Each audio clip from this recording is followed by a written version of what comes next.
Magandang araw. Gagawa na naman ako ng video. Itong video na to is about sa eugenics. Ni-research ko yan yung throughout history. Ilan yung mga lalaki na nag-reproduce. Masyasya kayo dito kalahati kumpara sa babae. Nakalagay sa sa Google yung sinearch ko throughout history. In general to kahit saang bansa man. 40% lang ang lalaki na naka-reproduce. Tapos, compared sa 89% na babae. So, biruin mo, di ba sinabi ko na yan sa Nature? Hindi naman talaga kailangan ng maraming lalaki. Kasi isang lalaki lang na pogi, matipuno, matangkad, kaya na niyang gumawa ng ng lipunan. Totoo yan. Pilahan lang siya ng 100. Tirahin niya yun ng isang araw. Ha? Kuwari 20 pa lang siya. Hindi naman niya kaya yung 100 actually sa isang araw. Siguro mga 10. Pwede yun. Kasi meron akong kaklase dati nung high school. Kaya niya magpalabas sa isang araw ng 8. Tatay ko rin tinanong ko nanay ko, 10 daw. Ako hindi ko kaya yun, hanggang 4 lang ako eh. Ibig sabihin, talo ako ng tatay ko. 10 siya eh. Ako hindi ko kaya yun. Kahit ng 20 ako. Sa bagay, may varicocele kasi ako eh. Dahil yun sa, alam mo na, GMO. Doon yun nakukuha yung may mga metal content. I-slash yung tubules ng ano mo. So, yun. Yun yung sinasabi ko na na kahit isa lang na lalaki, kaya niya mag-reproduce na marami. Pilahan lang siya dyan ng babae, kaya niya magano. So, sino talagang mas valuable? Kaya nga sinasalba yung mga babae, 'di ba? Sinabi ko yan sa isa sa mga videos ko na pagka may gera, hindi ganong priority lalaki kasi mas maraming surplus na lalaki. Ibig sabihin surplus, extra na lalaki. Tapos, yung mga babae is maliit ang tsansa nila na maka-reproduce ng successful kasi nga kukuha ng oras. 9 months yung kukunin. 9 months yung kukunin sa pagdadalang tao. Tapos, pag nagkaanak siya, sa gera to wala pang kasiguraduhan na maging healthy yung bata kasi nga gera, 'di ba? O kulang sa pagkain, kulang sa sa medisina, maduming tubig. So, yun yung sinasabi ko na Kaya mas pina-priority na mas maraming babae na isasalba kasi kaysa lalaki. Kasi lalaki, isang successful lang na matipuno dyan eh. Tapos yung good genetic na matangkad. Tapos pogi, pucha. Malaki na yung chance ng survival eh. So, sino ang mas pina-priority na gender? Babae. Kabaliktaran to dun sa red pill na mas value giver yung lalaki. Value giver yung lalaki in the sense na siya yung parang disposable gender dahil hindi mo kailangan nga na marami, 'di ba? Konti lang na Although ikaw pa rin nagbibigay ng similya para magkaanak, pero hindi mo siya ganong kailangan ng marami. So konti lang talaga. So yung eugenics, ano ba mga pinipili ng mga babae? Kasi nga, 'di ba? Ito yung law ng hypergamy tsaka yung Brefault's law. 'Di ba sa Brefault's law, yung babae ang nagbibigay ng kondisyon sa relasyon. Ibig sabihin, hindi siya makikipagrelasyon kung wala siyang mapapala or mabe-benefit dun sa lalaki na yon. Either good genetics, provision, yung pera, security, protection, yung mga yan. Which is, yan talaga yung mga napipili. Di ba, dalawa lang nga sinabi ko sa inyo. Alpha seed, beta needs. Alpha fuck, beta box. So, yun lang dalawa na yun. New strategy talaga. Kahit dyan sa dalawa na yan, blue pill pa rin yan eh. Kasi, sa nature is babae ang may estrogen. Passive ang estrogen, kahit pa sinaunang ninuno natin, hindi sila ganong mag-a-approach kasi estrogen yan eh, so passive. So testosterone, ikaw yung aggressive, ikaw yung malakas, mabilis mag-bulk up ng muscle. Kaya pagka mataas testosterone mo, mabilis ka mag-bulk ng muscle. Kasi nga, yan yung pampakapal ng buhok, kakapal buhok mo. Di ba yung mga bata, yung mga noong 20s ka pa, mataas testosterone mo, ang dami mong buhok sa katawan. So, habang tumatanda ka, numinipis yung buhok mo, nalalagas yung buhok mo sa paa, sa legs. Kasi nga, tumatanda ka, bumababa testosterone mo.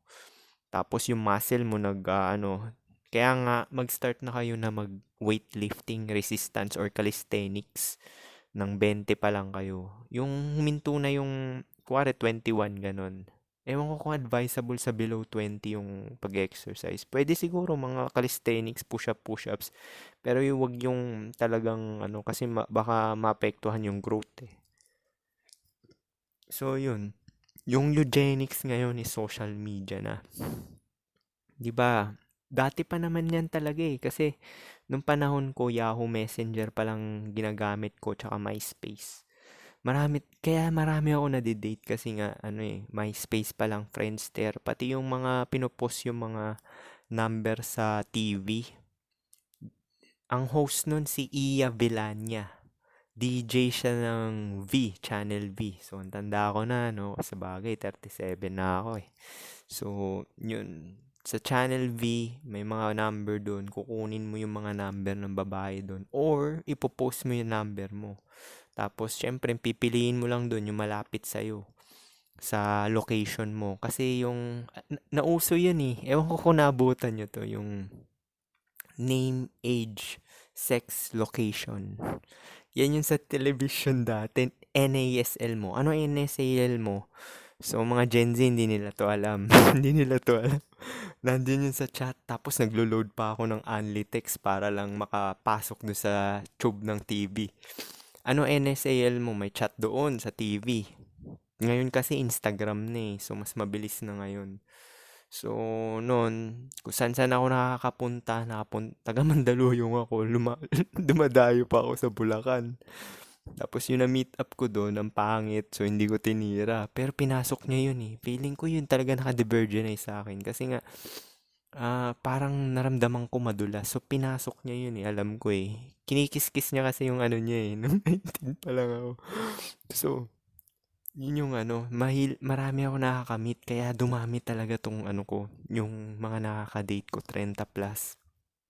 Dahil dyan, na sinasabi ko na nakapunta pa ako ng Novaliches. Tapos, may na-date pa ako na kaibigan ng kaibigan ko sa iba-iba ang school, sa UE, Centro Escolar. Tapos, meron pa ako naka-date sa Fatima. Tapos, yung naging girlfriend ko noon sa Lyceum. So, marami talaga, hindi ako nagyayabang, promise. Marami talaga dahil doon. Sa MySpace din, merong, nung 19 ako, 24 siya.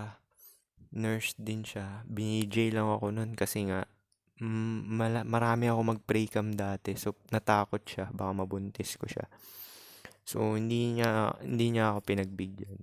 Pero, ako yung hinatid niya papunta dun sa sa kaya ng nagmotor siya. Ako lang yung umangkas. So, parang basta ang dami ko rin na experience na meron din ako mga nakadate na nakasayaw ko lang sa Paddy's Point. Marami rin yun, mga tatlo or apat. So, tapos may mga one night stand ako sa Paddy's Point. Yung naglasingan kami. Tapos yung sa trabaho naman, may nakadate din ako na parang apat ata. Basta marami talaga, promise. Dahil nga dyan sa opportunity na looks na yung papalay, yung kapitbahay ko na flight attendant. Siya pinakamaganda na na-date ko. Nakiss ko lang yun eh. Kasi nga wala kasi akong bahay. Sayang nga yun eh, virgin yun. Alam mo, makukuha ko yung V nun eh. Kung meron lang talagang lugar na eh. Kasi nanay ko kontrabida yan. Nabibwisit ako sa nanay ko eh. Parang kunwari yung unang girlfriend ko titirahin ko na yung virgin, bigla akong tinawag, "Oh, baba na kayo, kumain na kami," ganyan.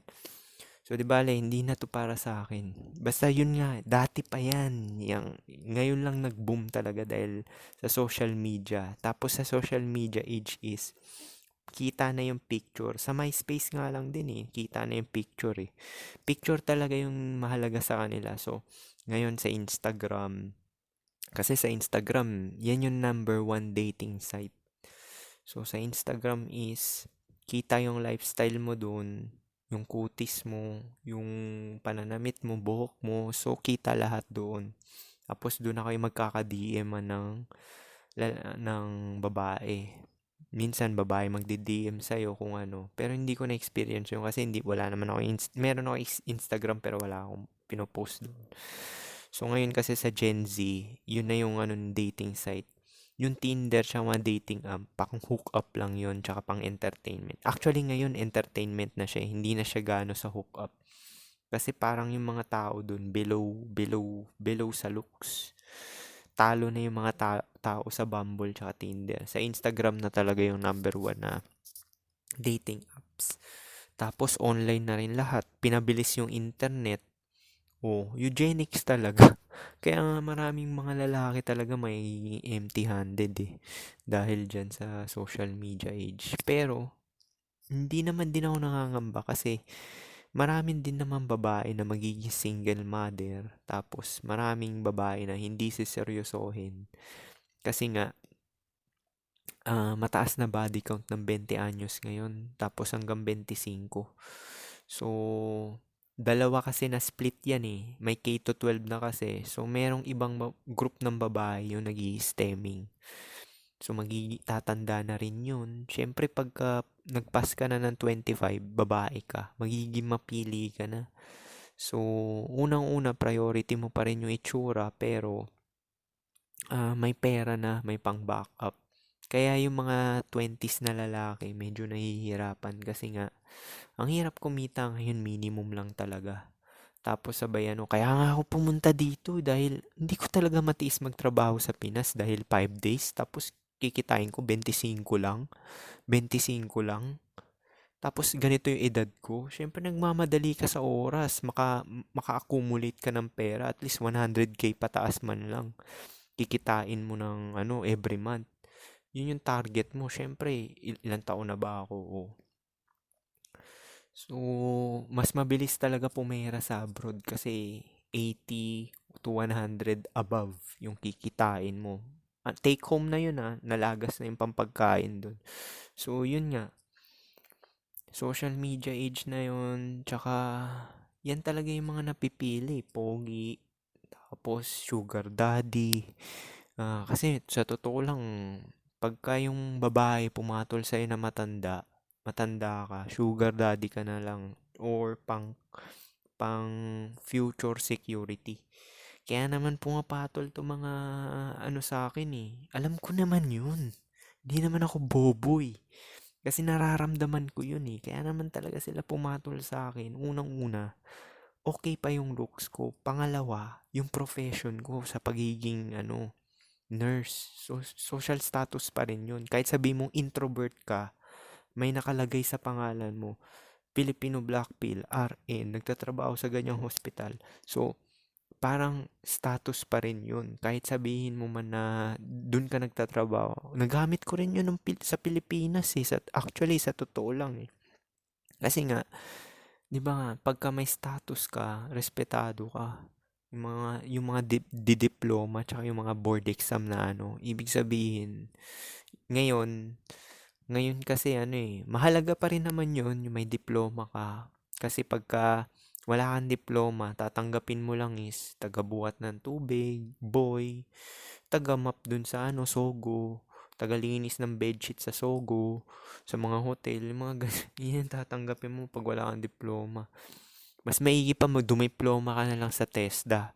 Kaya panoorin niyo yung strategies na sinabi ko na para sa mga onti lang yung pera, walang pera na pang doktor, yung mga kurso na mamahalin. Pwede ka mag-TESDA, carpentry, electrician, marines, police, militar. Yan, sureball yan. Pagka 30 mo, may pension ka na. Pagka sa police tsaka militar, wag ka lang mamamatay na maaga. Yun yung iwasan mo. Kung may barilan, tumakbo ka na, magtago ka. Ko kaya pagka nakatago ka lang sa ano, kuwari pulis ka. Tangina may raid. Nandun ka lang sa ano, sa poste. Hindi ka lalabas. Tapos ikakalabit mo lang yung baril mo sa taas. Tutunog lang ng pak pak para panakot lang. Kunwari may binabaril ka pero sa totoo wala. Niligtas mo lang sarili mo. Maging matalino kayo. Yun talaga yung ano eh. Hindi mo naman kailangan pumatay eh. Yung iba kasi mga lalaki. Tangina, parang ano eh. Ba't may tataya buhay mo sa ibang tao? Gawin mo lang yung trabaho mo as props. Wag mo tataya yung buhay mo para sa ibang tao. Merong gumagawa nun, promise. Yung parang ano. Mm, Tapos sabay kuwari, boy ka dun sa Sogo or nasa abroad ka na. Nandun ka sa hotel, tagalinis. Recycle mo yung ano, tinuruan ng kabulastugan eh, no? O kaya mag-CR ka, nandun ka, nagme-message, nag-chat ng mga babae. So, mabalik tayo sa topic. So, yun nga. Ah, kusa na talaga yung ano, yung pagsasala ng mga lalaki talaga. Yung beta provider na lang talaga. May respeto naman din talaga yung beta provider kasi nakikita ko rin yun sa ano eh. Kaso nga lang, yung treatment ang ayoko ko kasi nga, di ba ang treatment is base sa looks mo. Kung pangit ka, utos-utusan ka. Kung normie ka, normal yung treatment. So, continuous ka magpro-provide beta box. Pero pag nahinto yun, mawawalan siya ng gana. Hindi kanya bibigyan ng SEX. Tapos, o kaya, iiwan ka na niya once na malaki na yung bata. Usually kasi ganun eh. Parang pinalaki lang yung bata, tapos naghihiwalay na sila. Kuwari, tumungtong na ng high school yung bata. Merong ganong babae na gumagawa nun eh. Parang, sabi, hindi ko na matiis yung mukha nito.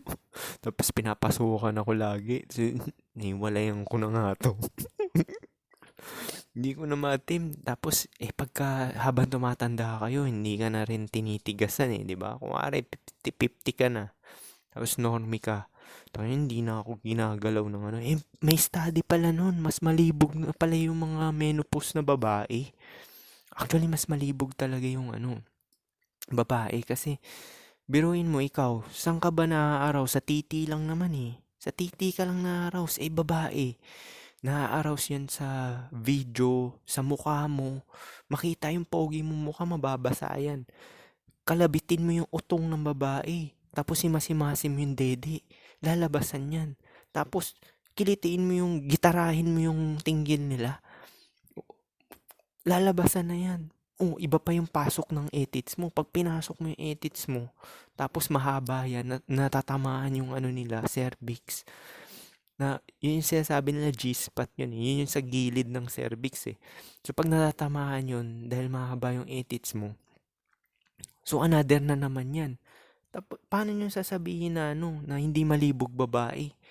Lalaki nga, isang beses lang labasan eh. Pag nilabasan yung lalaki, wala na eh. Ah, mag-aantay yan 30 minutes, isang oras. Minsan nga, buong gabi, isa lang kaya eh. So, yun yung sinasabi ko sa inyo na mas malibog babae pagka trip na trip ka niya. Pero pag hindi ka niya trip, starfish yan. Starfish, nandun lang, nakabukaka. O pillow princess. Nakahilata lang na hindi yan kakayo dahil hindi ka niya trip eh. Pag bibigyan ka niya na anak kasi mahalaga sa kanya yung survival tsaka procreation eh. So, yan lang talaga yung pagsala ng nature. Genetic determinism.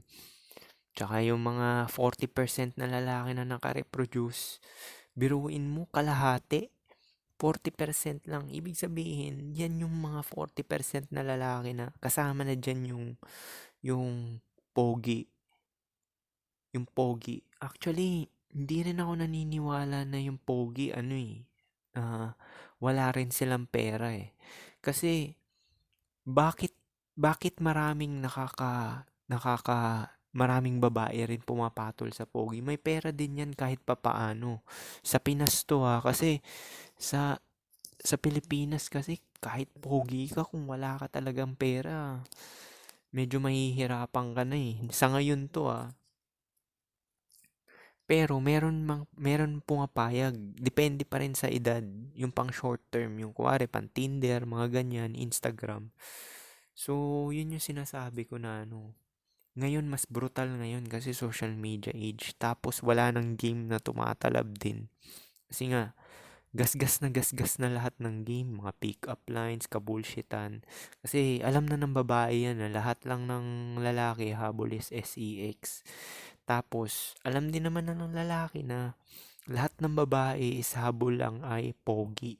So, kung hindi sila pogi dun sa category, alam nila na gagamitin sila for money, silbidor. So, yun. Kaya, wala na talagang game na tumatalab. Ganun din, alam din na lalaki to, imposibleng hindi. Kasi sa rejection pa lang sa real life. Tataka sila, 34 na sila, virgin pa rin sila. Tataka sila, magli-late 20s na lang sila, virgin pa rin sila.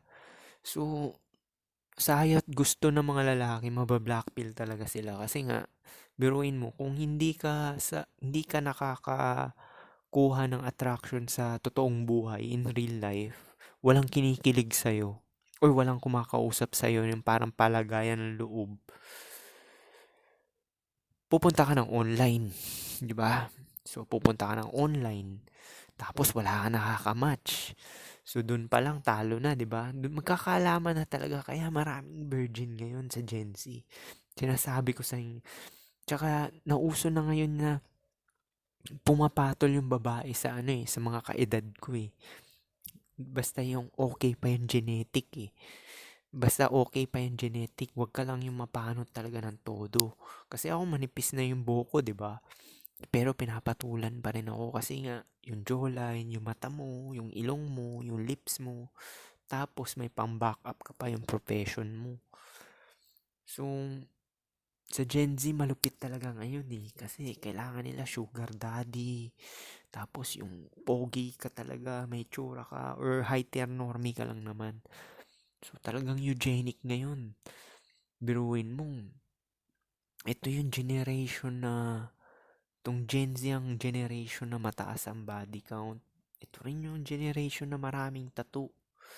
Ito rin yung generation na matalino, maraming nagbi-business, maraming independent kasi information and technology age na eh. Ito rin yung generation na na maraming single na babae. Ito rin yung generation na maraming single mother. Ewan ko, ang gulo na talaga ng generation na to ngayon. So, snowball na to. Kala mo ba kayo lang mga pangit naghihirap?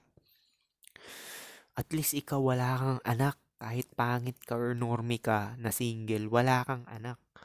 Eh, yung mga single mother na naanakan, pucha kayod todo yun, promise. Mas gugustuhin mo na maging single ka na pangit. At least alam mo yung sitwasyon mo. Eh sila, tangina, single na nga sila, wala nang papatol dahil na sila, wasted na, beat up na sila, may mga anak na, sino ba papatol nun? Alam na rin ng lalaki yung game eh, na naghahanap na lang sila ng beta box eh. Alam na yan ngayon. Information age na ngayon eh. Kaya kung ikaw simp ka pa rin ngayon, pucha, iuntog mo na yung ulo mo sa sa pader. Dahil napaka-bobo mo na talaga dahil may YouTube naman, may Facebook, may Ato page, merong Rendon. So, ano ba yung uso na talaga yung kung simp ka pa rin ngayon, ngayong generation na to, kahit anong edad mo pa, millennial ka man or Gen Z, pucha, ikaw na talaga yung pinaka-bobong-bobo talaga kung napaka-simp mo. Kaya sinasabi ko sa ngayon is, chain reaction din to. Marami rin masisingle. May prediction nga eh, by 2040, Maraming single ng age 19 to 40 years old. Maraming single. Pero hindi nabanggit dun yung mga single mother. Maraming babae magiging single. Parang 40%. Medyo malupit din sa babae kasi nga maraming na alpha widow tsaka marami ng broken. Ibig sabihin ng broken is marami na silang body count. Dahil sa taas ng body count, syempre iba, sarit-sarit DNA na ng lalaki yan eh. So parang nag-end up na sila is parang wala na magsiseryoso sa kanila. Sabagay, kahit ikaw beta ka man, hindi mo siseryosohin yun dahil hindi magtatagal relasyon nun. Kasi ano na, broken na eh. Biruin mo, siseryosohin mo yun, 10 yung body count. O tiyam, bobo mo na nun. Hindi magtatagal sa iyo yun kasi napilitan lang sa iyo dahil alam mo na sa security reason. So, minsan, alam mo na ganun eh. Nararamdaman ko talaga yung pakay ng babae, promise, pagka ganun. Kasi di ba may pumapatol pa rin sa akin ng 27, 25. Minsan nararamdaman ko talaga yung yung pakay nila. Kasi nagtatanong, um, tutulungan na lang kita ng na pag nagkabahay ka na, mag-live-in tayo, yung mga ganyan. So, alam mo na, gagi magulang ngayon yung mga Gen Z, kala mo. Tsaka sa bagay, hindi ka naman talaga makakalamang sa babae. Lagi silang lamang. So, paano? Yun talaga yung ngayon. Tapos sa trabaho, hindi ka nakakausapin. Hindi ka gaya nung generation ko. Kasi hindi pag-boom yung social media age eh. Generation ko, kakausapin ka pa ng babae, nakikipagbiruan pa. Ngayon, hindi na, seryoso ngayon. Ngayon ko lang na-experience to, transaction lang talaga eh. Biruin mo sa ka-FWB ko. After namin mag-SEX, aalis na siya. Ganun ka-liberated, promise. Aalis na siya. Aalis na siya. Tapos tatanungin ka pa niya, oh, gusto mo pa ba ako magstay o alis na ako? After ng mga minsan nga, ganun yung matataas body count. Tatanungin ka lang, pagbibigyan ka na, o sige, magpapatira na, magpapatira, SX na tayo, ayoko nang matulog ng matagal, ganyan. Ganun ka-liberated, so transaction lang talaga. Sa kanya ko na-experience to eh, tsaka dun sa Although na-experience ko na yun nung 24 ako, pero nung 24 ko, hindi siya ganun kabrutal. So nagulat talaga ako, sabi ko, ha? Ibig sabihin, pagka may itsura ka, ganito kadali. Ganito kadali, promise. Kaya nawindang ako, pero sa ngayon, siya pa lang yung ko, simula pumunta ako dito sa abroad. Pero, yun nga, nakakawindang talaga kasi easy mode. Ibig sabihin yung pinaka may itsura. So, naisip ko na yung mga pogi ngayon. Sila Daniel Padilla.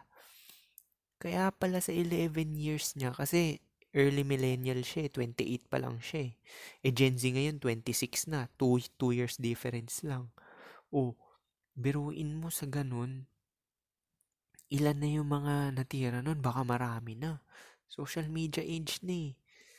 So, mapipili lang talaga, pogi lang talaga, tsaka beta box, tsaka sugar daddy. Promise, yan lang talaga. Napaka-brutal na itong era na to. So, paano? Yun lang siguro. 40% lang sa all throughout history. 40% lang naka-reproduce. Tapos, babae, 89. Ganun karami. Half, di ba? So, paano? Yun lang. Peace.